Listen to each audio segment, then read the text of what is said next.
사무엘상 3장 10절부터 18절 말씀을 통해서 사무엘아 하시니 여기 있나이다 하고 라는 제목으로 하나님 말씀, 하나님 은혜를 나누고자 합니다. 우리는 오늘 이 시간에 10절부터 18절 말씀을 읽었습니다. 10절부터 18절 말씀을 읽었는데 이 내용에 담겨있는 그 의미를 우리가 조금 더 깊이 그리고 또 정확하게 알기 위해서는 4절부터의 내용을 함께 생각할 필요가 있습니다. 우리가 읽지 않은 이 4절부터의 내용을 보시면 제가 짧게 좀 이렇게 요약해서 말씀드려 볼 수 있겠습니다. 하나님이 사무엘을 부르셨습니다. 사무엘은 엘리 대제사장이 자신을 부르는 줄 알았습니다. 음성이 들리자마자 엘리 대제사장에게 달려갔고 엘리 제사장은 자신이 부르지 않았다라고 이야기합니다. 이 과정이 3번 걸쳐 일어나고 이 반복이 되다 보니까 아무래도 엘리 제사장은 이게 심상치 않다라고 판단했습니다. 해서 마지막에 사무엘에게 말하기를 혹 똑같은 일이 일어나면 9절에 표현된 대로 주의 종이 듣겠나이다 라고 답하도록 가르칩니다. 그러니까 쉽게 말해서 혹시나 다시 음성이 들리거든 주의 종이 듣겠습니다 말씀해 주십시오 라고 답하라 일러준 겁니다. 그래서 오늘 읽은 본문에 이르러서 이제 하나님께서 4번째로 사무엘을 부르십니다. 사무엘아 라고 하시니 사무엘이 엘리가 지시한 대로 주의 종이 듣겠나이다 라고 답했고 하나님께서 오늘 우리가 읽은 11절부터 18절 10절부터 18절의 말씀을 주십니다. 오늘 본문 말씀은 하나님께서 사무엘에게 말씀하시는 장면을 기록하고 있습니다. 그냥 요약해서 말하면 하나님이 사무엘에게 말씀하셨다라고 하는 게 굉장히 중요합니다.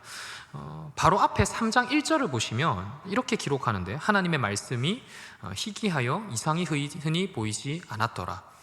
이게 다른 성경책의 내용이 아니고 또 불과 5장, 10장 차이 나는 그런 내용의 말씀이 아니고 같은 3장에 기록된 초반부의 내용입니다. 그러니까 3장 1절만 하더라도 하나님의 말씀이 희귀했고 거의 보이지 않았습니다. 그에 따른 일도 일어나지 않았습니다. 하나님께서 선지자를 통해 뜻을 전하지 않으실 뿐만 아니라 선지자가 말씀을 전해야 되는 선지자가 일을 하려고 해도 할 수 없는 그런 상황이었습니다. 백성 또한 하나님을 경험할 수 없는 시대였지요. 그런데 불과 조금 지나서 하나님이 사무엘에게 말씀하십니다. 하나님이 백성들에게 말씀을 전하게 하십니다. 이런 변화는 사무엘상 3장 18절 이후에도 계속해서 이루어집니다. 그러니까 3장 1절에서는 말씀이 희귀했는데 3장 중반부부터 하나님이 말씀하시는 장면이 기록되어 있고 오늘 본문이 끝나는 그 이후에도 계속해서 하나님이 말씀하시는 거죠. 3장 19절을 보시면 여호와께서 그와 함께 계셔서 그의 말이 하나도 땅에 떨어지지 않게 하시니, 또 21절을 보시면 여호와께서 실로에서 여호와의 말씀으로 사무엘에게 자기를 나타내시리라 라고 말씀합니다. 저는 여기서 한 가지 좀 궁금증이 생겨났습니다. 하나님은 언제 말씀하시고 언제는 말씀하시지 않는 걸까요? 하나님은 우리가 어떻게 하면 말씀하시고, 또 바꿔 질문해 봤을 때 하나님은 언제 우리에게 임재하시고 우리와 만나 주시는지, 그렇지 않습니까? 우리가 답답할 때, 기도할 때, 또 우리가 남전도에 열심히 섬기고자 할 때 하나님이 뜻을 보여주시고 갈 길을 알려주시고 어떤 사역으로, 어떤 섬김으로, 어떤 신앙생활을 하는 것이 가장 좋은지 아주 밝히 알려주시면 좋으실 텐데 하나님은 말씀하시는 때는 언제이고 말씀하시지 않는 때는 또 언제이며 어떤 의미인가? 저는 이를 좀 이렇게 나누어서 말씀드려보고자 합니다. 먼저는 하나님께서 말씀으로 임하시는 것의 의미가 무엇인지를 좀 말씀드리고, 그리고 나서 말씀이 임하셨을 때에 그렇다면 우리는 어떻게 살아가야 하는지로 제가 좀 2가지로 나누어서 한번 말씀을 드리고자 합니다. 먼저 하나님께서 말씀으로 임하신다, 하나님께서 말씀하신다는 것은 우리가 어떻게 이해해야 되는지를 한번 말씀드려보고자 합니다.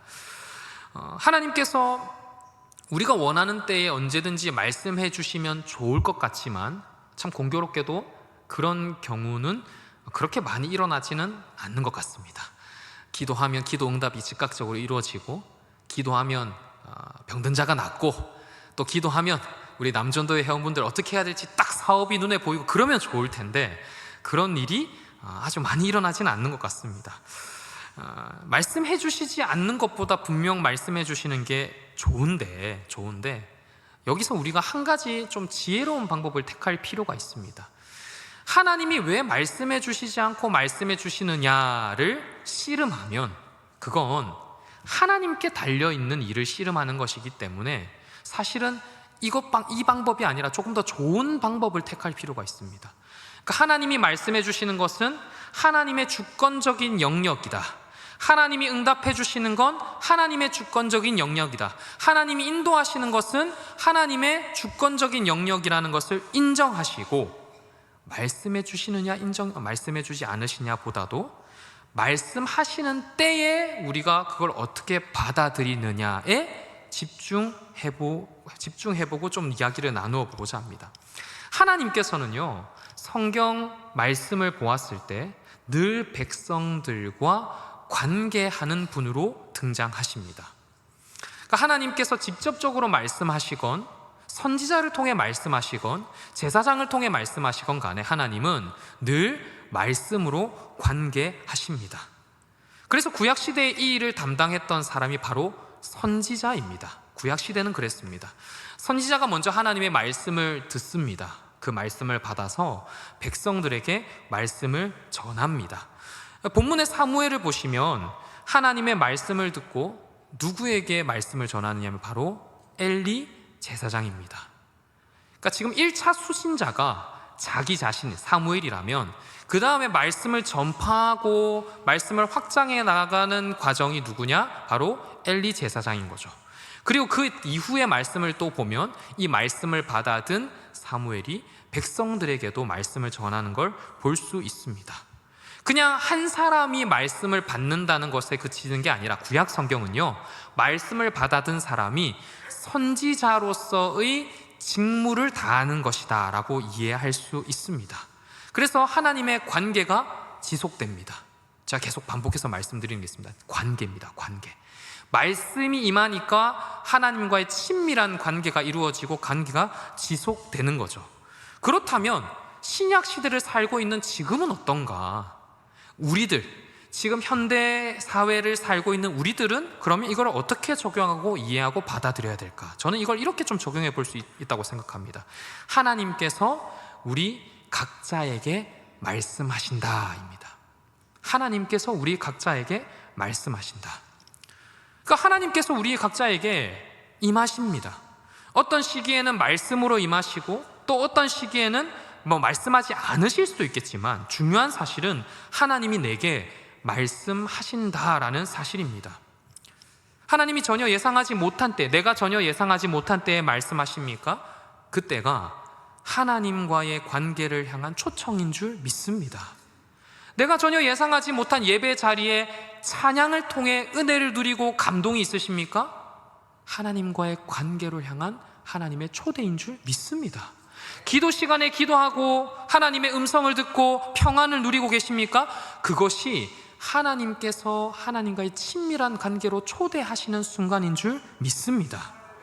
하나님께서 이렇게 우리를 말씀으로 부르시고 갈 길을 보여주시고 응답해 주시고 감동과 평안을 주신다면 우리는 이제 하나님과의 친밀한 관계에 응하셔야 합니다. 1년에 10번이 있고 1년에 한 번 있고 그 횟수가 중요한 게 아닙니다.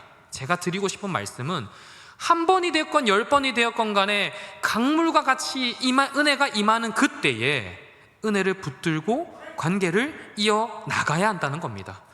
그렇다면 우리는 하나님과의 이 관계, 하나님이 말씀으로 임하시는 때에, 하나님이 응답하시고 우리 안에 함께 하실 때에 어떻게 우리가 반응해야 되는가? 저는 이를 좀 3가지로 함께 말씀드려보고자 합니다. 먼저 첫 번째로 우리는 하나님께 초점을 맞추어야 합니다. 하나님께 초점을 맞추어야 합니다. 옛날에 예능 프로그램 중에 고요 속의 외침이라는 프로그램을 본 적이 있습니다. 그 출연자들이 나와서, 연예인들이 나와서 고요 속의 외침이라는 프로그램을 진행하는데 이렇게 좌우에 두 사람이 있습니다.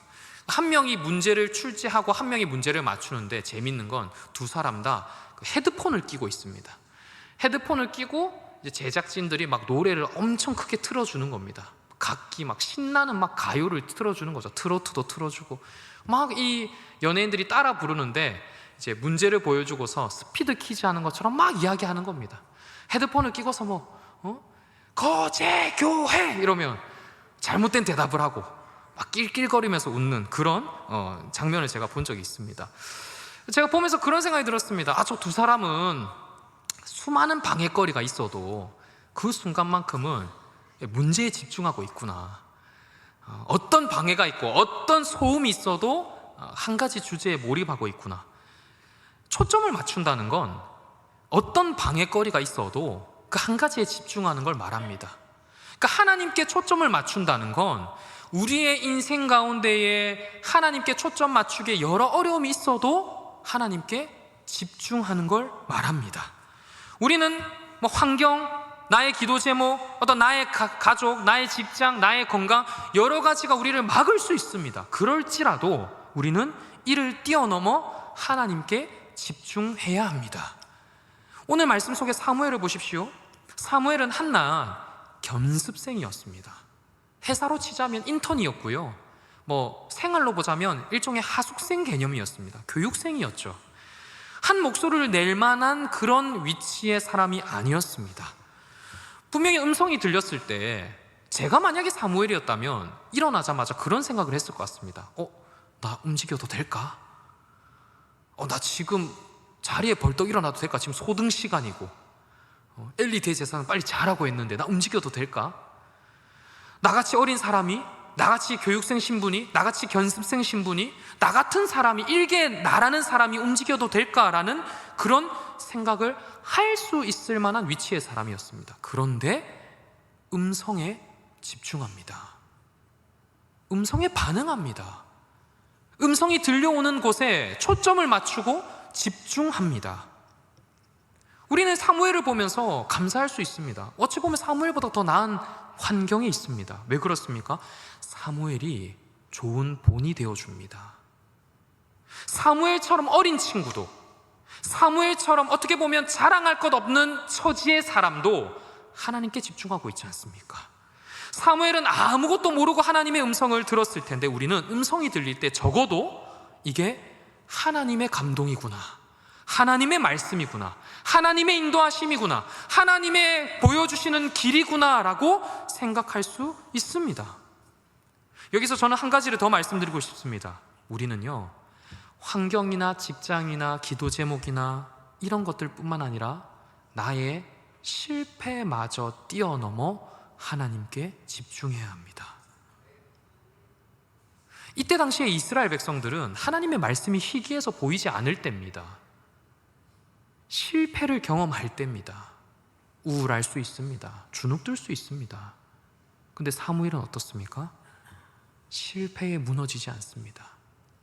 실패가 사람을 가장 잘 무너뜨리는 요소임에도 불구하고 거기에 무너지지 않습니다. 신앙이라면 더 그렇죠. 우리가 은연중에 그런 생각하지 않습니까? 하나님, 제가 그래도 오늘 2부 예배 드렸고 오후 예배 드렸고 이 정도 했고 제가 하나님 얼마나 사랑하는지 아시죠? 저 기도하는 거 좀 들어주세요. 우리가 그런 마음의 주소가 있는데, 마음의 자세가 있는데, 그런 생각을 하는 우리에게 실패가 다가오면 얼마나 절망으로 다가옵니까? 우리는 그럴 때에도 하나님께 집중해야 합니다. 왜 음성이 들리지 않는가가 아니라, 음성이 들렸을 때에 그래, 내가 지금 붙잡을 건 하나님밖에 없구나 라는 믿음의 자세가 있으시길 축복합니다. 출애굽 당시 이스라엘 백성들은 40년 광야 생활을 보냈습니다. 가나안 땅까지의 이 직선거리가 정말로 짧았지만 하나님께서 그들의 마음을 낮추시기 위해 40년을 헤매게 하셨습니다. 이 40년이요, 정말 짧은 시간이 아닙니다. 패배감에 절여질 만한 시간입니다. 마음이 낮춰지는 게 아니라 언뜻 생각해 보면 하나님으로부터 마음이 떠나기에 충분한 시간일지도 모릅니다. 그래서 때로는 하나님을 원망할 만한 시간이 될 수도 있는 그런 환경과 실패의 순간입니다. 근데 이런 순간에요, 이스라엘 백성들이 딱 한 가지 잘한 게 있습니다. 불평하고 불만을 말하고 불순종하고 때로는 하나님 떠나고 때로는 금송아지 만들고, 근데 뭐 하나 잘했는지 아십니까? 하나님으로부터 이탈하지 않았다는 겁니다. 어떻게 보면 우리가 손가락질 할 수 있을 만한 사람들이거든요. 야, 너네 금송아지 만들었다며? 야, 너네 실패했다며? 야, 너네 중에 누구 죽었다면서? 근데 하나님은 괜찮다고 하세요. 그 40년 동안에도 하나님 보고 있는 것만으로도 괜찮다고 합니다. 제가 우리 성도님들께, 우리 남전도의 연합 회원분들께 여쭙고 싶습니다. 신앙생활에 무엇을 붙들고 살아가십니까? 하나님 음성을 기다리고 예배의 은혜를 사모하면서 어떤 것에 초점을 맞추며 살아가십니까? 혹 몸이 아파서, 마음이 아파서, 어떤 사람의 말이 나를 힘들게 해서, 내 지금 집안 환경이, 내 건강이, 내 직장이, 여러 가지 것들이 나의 신앙을 막고 있고 하나님과의 관계를 막고 있으십니까?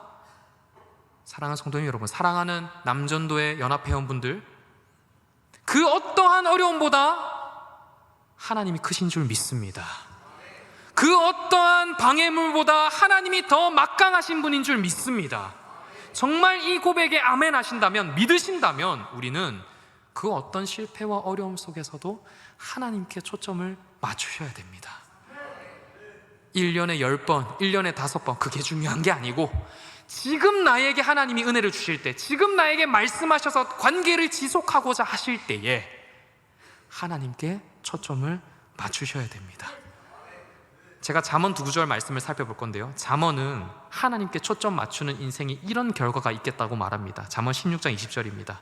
삼가 말씀에 주의하는 자는 좋은 것을 얻나니 여호와를 의지하는 자는 복이 있느니라. 저는 이렇게 바꿔보고 싶습니다. 하나님께 초점을 맞추는 자는 뭐가 있다고요? 복이 있느니라. 그리고 잠언 30장 5절 말씀은 이렇게 말씀합니다. 하나님의 말씀은 다 순전하며 하나님은 그를 의지하는 자의 방패시니라. 그 원초적인 시대에 한 몸 하나 가눌 것 없는 그런 시대에 방패가 되신다. 이것만큼 큰 은혜와 결과가 어디 있겠습니까? 사랑하는 성도님 여러분, 사랑하는 우리 남전도의 연합회원분들 여러분, 하나님이 말씀하실 때 하나님께 초점을 맞추시길 축복합니다. 하나님이 말씀하실 때 하나님과의 관계에 집중하시고 하나님께 집중하셔서 이 복을 누리시기를 축복합니다. 아멘. 두 번째로, 우리는 죄로부터 우리를 돌이켜야 합니다. 죄로부터 우리를 돌이켜야 합니다. 죄는 우리를 하나님으로부터 멀어지도록 하는 속성을 가지고 있습니다. 에덴 동산에서 뱀이 아담과 하와를 유혹했습니다. 창세기 3장 5절 말씀을 보시면 유혹의 내용이 이렇습니다. 너희 눈이 밝아져 하나님과 같이 되어 선악을 알 줄 하나님이 아심이니이다. 이 하나님과 같이 되어, 눈이 밝아져서 하나님과 같이 되어, 죄는요 우리가 원래 지켜야 하는 그 자리를 이탈하게 만듭니다. 죄는 하나님과의 관계를 부수고요, 죄는 하나님이 설정하신 기준과 규칙과 모든 질서를 무너뜨리고요, 죄는 하나님이 만들어 놓으신 모든 틀을 부서뜨려 버립니다. 그래서 여기 말씀하는 하나님과 같이 된다는 건요, 어떤 거냐면 내가 곧 하나님과 함께 하는 것으로 만족하지 못한다는 겁니다. 분명 이 죄의 유혹을 받기 전에는 하나님과 함께 하는 것으로 만족이 됩니다. 첫 번째 내용으로 보자면 하나님께 초점을 맞추는 것으로 내가 만족이 되는 거죠. 그냥 10번 말씀하시건 5번 말씀하시는 관계가 없습니다. 아이고 하나님 제게 말씀을 주셔서 감사합니다. 이 말씀 붙들고 제가 살아가겠습니다. 그럼 그 말씀 붙들고 한 달이건 반년이건 괜찮은 겁니다. 근데 죄가 들어오니까 그걸로 만족이 안 됩니다. 죄가 들어오니까 사람이 눈에 보이고, 죄가 들어오니까 신앙만으로 안 된다라는 고백이 나오고, 죄가 들어오니까 왜 하나님은 이런 거 안 주시고 저런 거 안 주시고, 내가 하나님 안 믿고 했으면 더 나았을 텐데, 이런 이야기를 우리가 막 소리 내어서 얘기하는 거죠. 죄는 하나님의 말씀 듣는 걸 방해합니다. 뿐만 아니라 죄는 하나님의 심판을 받도록 만듭니다. 여기에 진짜 무서움이 있습니다. 그냥 하나님과 조금 멀어지는 정도에 그치는 게 아니고요, 죄는 꼭 하나님의 심판으로 이어집니다. 이런 모습을 선지서의 많은 장면에서 확인할 수 있습니다. 선지자들의 경고는 항상 같았습니다. 이사야 선지자, 아모스 전 선지자, 학개 선지자, 등등등 여타 선지자가 항상 똑같은 이야기를 합니다. 죄를 지은 이스라엘 백성들, 죄를 지은 하나님의 백성들에게 어서 빨리 죄로부터 돌이키라라고 얘기를 하죠. 죄를 지은 하나님의 백성들은 심판받을 것이니 그곳을 떠나 하나님께로 돌아와야 한다라고 말씀합니다. 성경도요, 죄의 결과에 대해 예외를 두지 않습니다. 우리는 사람을 볼 때 판단하는 여러 기준이 있지 않습니까? 야, 저 사람은 키가 크네. 야, 저 사람은 속눈썹이 기네. 야, 저 사람은 귀걸이가 잘 어울려. 저 사람은 치마가 잘 어울리네. 저 사람은 공부도 잘한대. 저 사람은 결혼도 잘했대. 여러분, 성경은 그런 것으로 사람을 판단하지 않습니다. 성경은 오직 죄로만 이야기합니다. 하나님을 사랑하느냐, 죄를 사랑하느냐, 하나님과 함께하는 것으로 만족할 수 있느냐, 만족하지 못하느냐, 하나님께 초점을 맞추느냐, 아니면 하나님 이외의 것에 초점을 맞추며 살아가느냐. 오늘 말씀에서도 예외 없이 이 사실을 밝힙니다. 13절과 14절을 보십시오. 죄악으로 인해서 이제 속죄함을 받지 못하고 심판을 받을 것이라 말씀합니다. 하나님의 일을 하고 있는 사람에게 죄의 심판이 이루어지겠다. 예외가 없다는 겁니다. 예외가 없다는 겁니다. 남녀노소 어떤 일을, 어떤 섬김을 하고 있건 그게 하나님 앞에 면죄부가 되지 못한다는 겁니다. 사랑하는 성도님 여러분, 사랑하는 남전도의 연합회 여러분, 우리는 죄로부터 돌이켜야 합니다. 혹시나 잘 와닿지 않으십니까? 제가 좀 이렇게 말씀드려 보겠습니다. 우리는 사망을 향해 달려가는 게 아니라 하나님께로 향하셔야 합니다. 하나님 이외의 것에서 만족할 게 아니라 하나님으로 만족해야 합니다. 하나님과의 관계에 매진하셔야 되고, 하나님이 알려주시는 길에 집중하셔야 되고, 내가 섬기는 모든 섬김과 삶의 영역이 하나님께 기쁨이 되고 영광이 되는 길이 되셔야 합니다. 이를 위한 여러 가지 은혜의 방법들이 있습니다. 하나님이 우리에게 예배를 허락하셨습니다. 하나님이 우리에게 예배를 허락하셨어요. 간혹 보면 그런 분들 계세요. 아유, 내일 또 주일이네. 아유, 내일 비 온다는데 내일 교회 주일 또 교회 갈라니까, 이런 분들 계세요. 생각을 바꿔보십시오. 우와, 비가 와도 내가 주일 교회 갈 수 있네. 이야, 비가 와도 해가 뜨고 하나님 만나러 갈 수 있네. 이야, 코로나 때는 교회 가는 거 못 가는 건 내가 고민했는데 이제 주님 예배할 수 있네. 이야, 우리가 마태복음 말씀으로 은혜 받을 수 있네. 예배 시간이 그런 자리예요. 또 우리가 금요 기도회, 새벽 기도 시간, 어떤 시간입니까? 하나님의 음성을 경험하고 평안을 경험하고 감동을 경험하는 시간이지 않습니까? 우리 지회 모임과 많은 모임들, 하나님께서 그곳 가운데서도 하나님의 감동으로 역사하시는 시간들입니다. 저는 우리 모든 이 자리에 있는 계신 분들이 은혜 누리는 자리에 함께 하셨으면 좋겠습니다. 그 은혜를 마지못해 끌려가는 사람이 아니라 정말 기쁨으로 동참하셨으면 좋겠습니다. 그래서 의지적으로 죄로부터는 멀리 하시고 하나님께 초점을 맞추시고 하나님과의 관계에 집중하는 우리 모두가 되기를 축복합니다. 마지막 세 번째입니다. 마지막 세 번째로 우리는 하나님의 백성으로 살아가야 합니다. 하나님의 백성답게 살아가야 합니다. 이 두 번째 내용에서 조금 이어지는 내용인데요, 하나님의 말씀을 듣는다는 것은 백성에게 있어서 너무 당연한 것인 동시에 굉장한 특권입니다. 저희가 이제 다음 주가 되면 우리 다음 세대, 우리 모든 교육부서가 우리 영아, 유아, 유치, 초등 1, 2, 3부, 행복 나눔부까지 저희가 어린이 해피데이 전도주의를 보냅니다. 이 전도를 해보면 똑같이 복음을 전하는데 누군가는 그래 가볼게 하는 사람이 있고 어떤 애들은 안 갈래요 하는 애들이 있습니다. 우리 전도에도 마찬가지죠. 제가 이걸 곰곰이 고민해 봤습니다. 어떻게 하면 올 수 있을까? 근데 제가 놀라운 사실을 깨달았습니다. 우리가 전하는데요, 결국에는 하나님이 마음을 열어주셔야 움직이더라고요. 그죠? 하나님이 말씀을 하신다는 것도 그래요. 하나님의 말씀이 임하실 때에 그 말씀은 하나님의 택하신 백성에게 음성이 들립니다. 지금 이 자리에 앉아서 말씀이 우리 귀에 들리고 있다는 건 굉장한 특권인 겁니다. 하나님이 이 지구에 엄청나게 많은 사람들 중에서도 우리를 택하셔서 말씀을 들려주고 계시는 거죠. 버림받은 백성이 아니라, 유기한 백성이 아니라, 너는 내 백성 아니다라고 말씀하시는 게 아니라 내 백성이다라고 하시는 거예요. 백성이니까 말씀이 귀에 들리는 겁니다. 백성이니까 말씀이 마음의 감동으로 임하는 겁니다. 백성이니까 그 말씀이 내 말씀이라는 고백이 생기는 겁니다.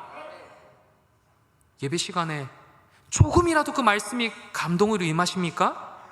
하나님의 백성이라는 증거인 줄 믿습니다. 이 시간에 말씀이 들리십니까? 하나님의 백성이라는 증거인 줄 믿습니다. 기도 시간에 평안이 있으십니까? 하나님의 사람이라는 증거인 줄 믿습니다. 제가 간혹가다 우리 성도님들 이렇게 이야기 나눠보면 우리가 너무 분주하게 살아가니까 이 당연한 특권을 놓치고 살아가는 분들이 너무 많습니다. 당장 저도 그럴 때가 있습니다. 우리 삶이 너무 분주하잖아요. 삶이 너무 힘들잖아요. 그러니까 어떻게 되냐면 말씀으로 나에게 역사하시는 게 복된 것인지 모르고 지나가요. 하나님이 나에게 말씀해 주시는 게 이 백성 된다라고 하는 엄청난 권리라는 걸 우리가 모르고 살아가요. 그러니까 말씀 듣는 자리가 귀하지 않게 되죠. 내가 하나님 백성이라는 게 자랑거리가 안 되고 맙니다. 사랑하는 성도님 여러분, 자랑거리로 삼으시길 축복합니다. 말씀을 들을 수 있다는 것에 자랑하시길 축복합니다. 이게 되신다면 우리는 이제 하나님 백성답게 살아가야 합니다. 말씀을 듣고 하나님 백성인 줄 알았으니 마땅히 하나님의 백성답게 살아가야 합니다. 저는 이걸 좀 이런 이야기로 한번 말씀드리고 싶습니다. 이스라엘 백성들이 가나안 땅에 도착하고서 12명의 정탐꾼을 보냈습니다. 10명이 돌아와서는 그 사람들이 너무 거인 같고 우리는 메뚜기 같으니 가면 안 된다라고 말합니다. 제가요, 상상하는 걸 굉장히 좋아하거든요. 10명의 입장이 돼봤습니다. 제가 그래도 키가 작진 않잖아요. 가나안 땅에 들어가서 봤더니 그 사람들이 막 3m가 넘어요. 저는 2m가 안 되는데 3m 넘는 사람들, 막 엄청난 거인들 보고서 막 팔뚝이 막 이따만한 사람들 보고서 제가 돌아와가지고 저희 담임 목사님께 가면 됩니다라고, 저는 안 될 것 같아요. 막 담임 목사님 막 바지가랑이 잡고 막 저 말릴 것 같아요. 말릴 것 같습니다. 목사님 안 됩니다. 제가 갔다 와봤더니 저 막 한 주먹거리도 안 되고, 제가 안 될 것 같습니다. 저는 그게 믿음이 없는 게 아니고 어떻게 보면 진실된 표현일 것 같아요. 그죠? 저만 믿음 없는 사람입니까? 그렇지 않습니까? 이게 뭐 싸움이 돼야 들어가죠. 근데 이 12명 중에 2명은 들어가야 된다라고 말합니다. 10명은 현실에 집중한 답을 하고 2명은 다른 답을 하는데, 이 와중에 제가 또 묵상하는 중에 이런 생각이 들었습니다. 10명이 내놓은 답에 하나님이 계실까요? 안 계실까요? 안 계십니다. 이게 중요합니다. 현실적인 대답 중요하죠. 살아남는 것 중요하죠. 잘 사는 것 중요하죠. 근데 하나님이 없는 대답은 아무 의미가 없습니다. 하나님의 말씀이 없고 하나님이 없이 이루어지는 고뇌와 씨름, 노력은 아무 의미가 없습니다. 이 모습은 하나님의 백성으로 살아가는 모습이라 하기 힘듭니다. 우리는 어떤 사람이 되어야겠습니까? 12 정탐꾼 중에서도 2명과 같은 사람이 되어야 됩니다. 현실이 아니라 할 때도 하나님이 된다 하시면 나는 하나님 백성이니 가겠습니다라는 답을 하실 수 있어야 됩니다. 하나님이 가라고 하시니까 가겠습니다가 되어야 됩니다. 사랑하는 성도님 여러분, 사랑하는 남전도의 연합회원분들, 우리는 현실 속에서 현실에 맞추어 살아가는 사람들이 아닙니다. 현실 속에서 하나님께 초점을 맞추고 하나님의 말씀을 듣고 하나님 백성으로 살아가는 사람들입니다. 하나님 말씀을 1순위로 삼는 사람인 줄 믿습니다. 어려움이 있을 수 있습니다. 현실이 녹록지 않을 수 있습니다. 우리 남전도의 연합회원분들, 뭔가 계획을 할 때 막힐 때가 있을 수 있습니다. 괜찮습니다. 그게 영영 끝이 없는 실패가 아닙니다. 다시 하나님 보시고 하나님께 초점을 맞추시고 하나님 말씀 따라 한 걸음 한 걸음 걸어가시면 됩니다. 사랑하는 성도님 여러분, 말씀을 마치겠습니다. 말씀을 마무리하면 저는 이렇게 축복해드리고 싶습니다. 하나님의 말씀을 들으실 때마다 좀 자부심을 가지시길 축복합니다. 제 이름이 주광명이거든요. 광명아 하고 부르시면 하나님 한 1년 만이시네요 이러지 마시고, 광명아 부르시면 하나님 저 여기 있어요, 하나님 저 사랑하시죠, 저도 사랑해요. 또 광명아 말씀하시면 네 하나님 듣고 싶어요, 하나님 관계하고 싶어요. 또 광명아 말씀하시면 하나님 저 아픈데요, 하나님 제게 확신을 주세요. 이런 믿음의 고백을 가지시길 축복합니다. 그리할 때 하나님께 초점을 맞추시고 죄로부터 우리를 돌이키셔서 하나님 백성으로 살아가는 우리 모두가 되기를 주님의 이름으로 축복합니다.